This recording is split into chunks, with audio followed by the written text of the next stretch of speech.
Okay, we're strapped in and headed to Wisconsin in this throwback edition of DODTV. Can Bryon Thompson find redemption after a few heart-hammering encounters? We'll watch him battle his wits with good friend and cameraman Jason Franzen as they try to land a bird over some realistic-looking decoys. It's all next, right here on DODTV. This segment of DODTV is brought to you by Bass Pro Shops and Cabela's. Wisconsin's spring turkey season is set up a little bit uniquely from different states. They actually have 6 separate seasons, and each of them are 5-day seasons. And you as the hunter actually have to draw a specific season along with a specific zone in order to be able to participate in the 2004 spring turkey hunt. Jason was fortunate enough to draw the very first season, whereas I drew the very last season. Finally, 6th season was here, and it was my turn to film Bryon, and I couldn't have been more excited. I was probably more excited to get behind the camera and to film him on his turkey season. Right away on Wednesday at about noon, I finally got a bird to answer in the open, and it did not take long for this turkey to just come screaming in. The first bird that we finally got fired up and hot was about 12 o'clock, and he ran across a field. It had to have been 200 yards, and this bird rounded the corner. And I turned to Jason and I said, "You tell me when." I just knew that it was all going to come together, and I could not have been more excited. And as he finally got to that magical moment where I thought the action was going to come together, yes, I whispered to Bryon, "Take him." No. And to my amazement, the screen blanked out.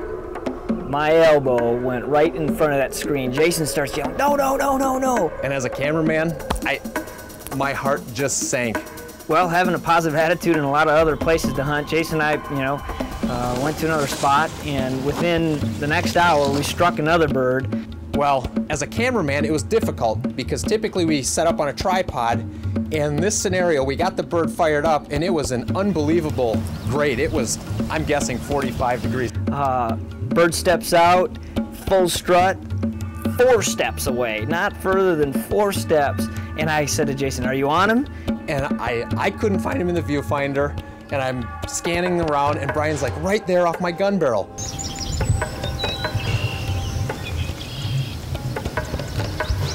And he didn't see him. And I was sitting there pointing with my finger, saying, "Right down my gun barrel, right down my gun barrel," trying the best that I could to, alert him to where that bird was. Well, I was looking off his gun barrel, but I was projecting out to 40 to 50 yards.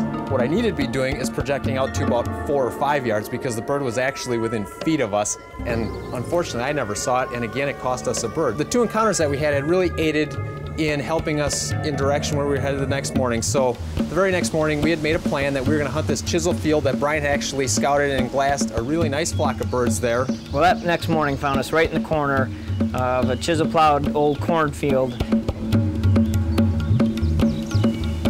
These birds just started pitching out of the tree, and it was awesome. It was like being on the runway of a, Chicago O'Hare Airport. These birds were like big 747s just kind of sailing in. Just neat footage, neat opportunity to watch these birds pitch into the field. And there were way more birds there than we actually expected. We had only heard a single gobble on the roost that morning.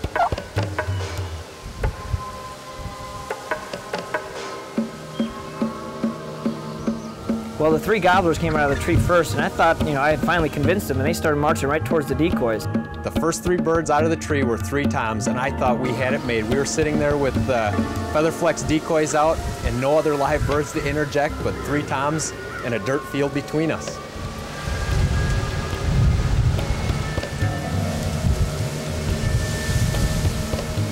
Little did I know they were also, still end up late in the season, and a variety of other hens began to pitch out in the field, and they walked right in the middle of the field carrying those big longbeards away from us. It didn't help our cause, and as all those birds marched away from us to 200 to 300 yards out, my heart just sank as a cameraman. Well, sitting there, we were trying to figure out what we were going to do, and weren't quite sure. When I turned around and looked over in the decoys, I was super surprised to see a hen standing there. She was dominant posturing, she was half strutting, she was circling these decoys, and it was awesome because the wind would blow the feather flex decoy at the perfect time, and she'd get all nervous and excited, and she'd kind of respond back as that decoy would actually kind of almost jump out at her.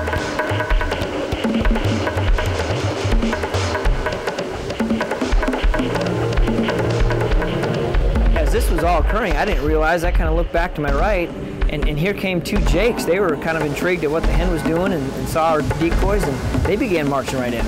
Well, as that parade continued, I turned around and looked back, and I couldn't believe it, because one of the big three longbeards branched off, and he began marching right in.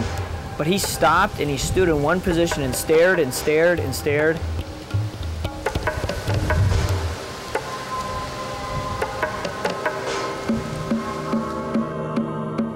Well, as those birds marched in, the tom stopped at about 25 yards. I gave him the green light.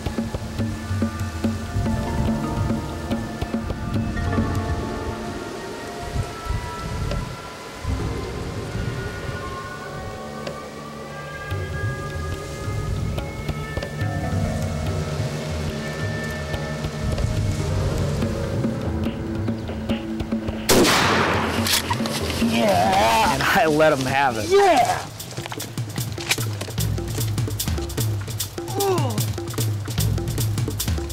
And what an exciting feeling it was to see that head just snap and go down and him pop up and walk out to that bird.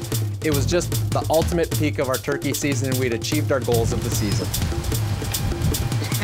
It was awesome. I'm telling you what, to see that bird just rip over backwards and his neck just kind of snap back, and when I was walking out there, what an absolute relief, what an absolute thrill. The jinx is finally over. We did it.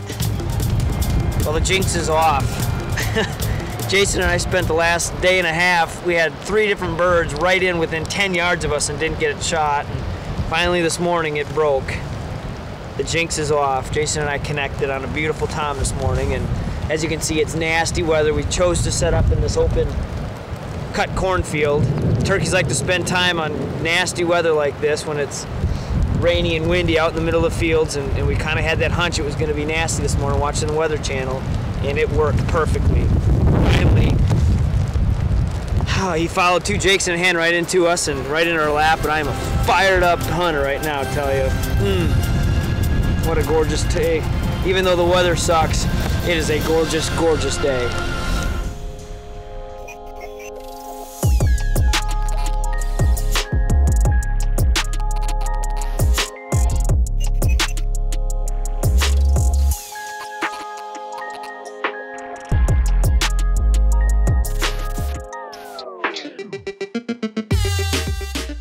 We're adding new videos every week, so make sure to click that subscribe button and check out all of our amazing content.